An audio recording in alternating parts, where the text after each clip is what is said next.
Hello, friends. Max Drew, your friendly neighborhood CPA, coming back to you with some financial advice about how you might be thinking about money if you're a Gen Xer. Now, of course, with Gen X, it's a special time right now where you might be feeling like you're running out of time to save for your retirement, and those expenses are coming up. So if you haven't retired yet, but you're thinking about retiring, or you're thinking, hey, maybe I'll work forever because, I don't have enough money for retirement, that could be a thing. But you know what? Most people end up having to retire around the age of 67 because for age-related things, energy, focus, keeping up with technology, all those sorts of reasons, a lot of times people do end up retiring around 67 to 70. They just don't seem like they can keep working anymore. Well, whatever situation you're in today, I want to talk a little bit about the psychology of money and how that could be affecting you in your understanding of your retirement and how much money you're going to need in retirement. Well, I remember back in the day when I was a young kid, back in the 1970s, we used to think, oh, if only I had $1 million. Well, I guess Dr. Evil might say that. Anyway, we used to think, gosh, if I had that much money, it would be like almost impossible to spend that in a lifetime. That would be an incredible amount of money. In fact, you might remember a long time ago, there was a show called The $6 Million Man. And obviously, if you were almost burned to death in a tragic accident, for $6 million,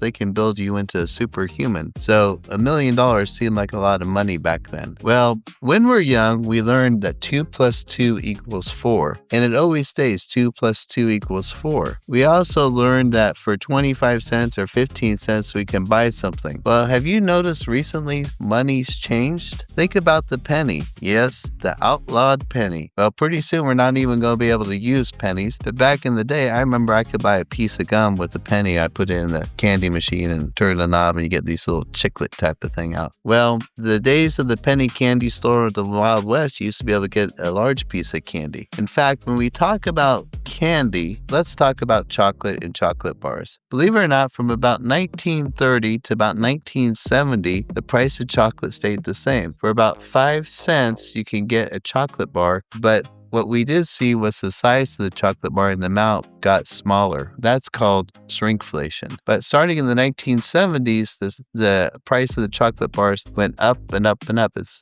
especially like the first one I can remember buying, probably about 1976. That cost about 15 cents, as I recall. Well, nowadays, the same chocolate bar bought in a store, typically at 7-Eleven, someplace like that, might run about $3. So if that represents the price of inflation, we could say that the money buys about 20 times less than it did way back in 1976, 50 years later in 2026. So when we think about that, we could think about $1 million divided by 20 equals about $50,000 back in 1976. That's buying power. So do you ever notice like older people sometimes making like a $50 purchase seems like a really big decision, or even $100 purchase? Because back in the day, for maybe $10 or $15, we could fill up our gas tank.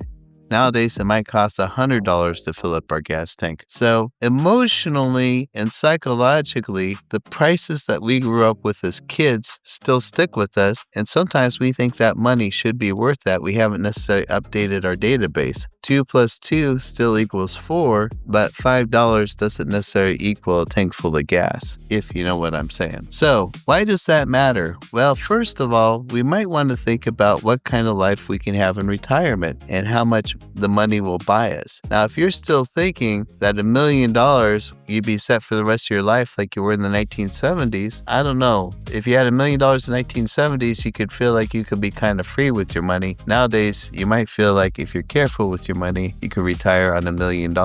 What happens if we don't update our database? 20 years from now, how much buying power is that $1 million going to get you? So today, I just want to talk a little bit about the dangers of not updating your database to understand how much that money is going to be worth. So If you're thinking that you want to learn what it takes to be on track for retirement and have a values-based discussion based on your personal history and also looking at the history of prices and things like that in the United States, feel free to contact me and we could talk about what it might take for you to retire and how we can help make that happen through proper planning. So Max Drew, CPA, with your tip for today: in retirement, psychology counts. How can we count on your retirement to be there when you need it? All right, folks, looking forward to seeing you in the next one. Take care. Bye-bye. Follow, message us, or scan the QR code on the screen to learn more.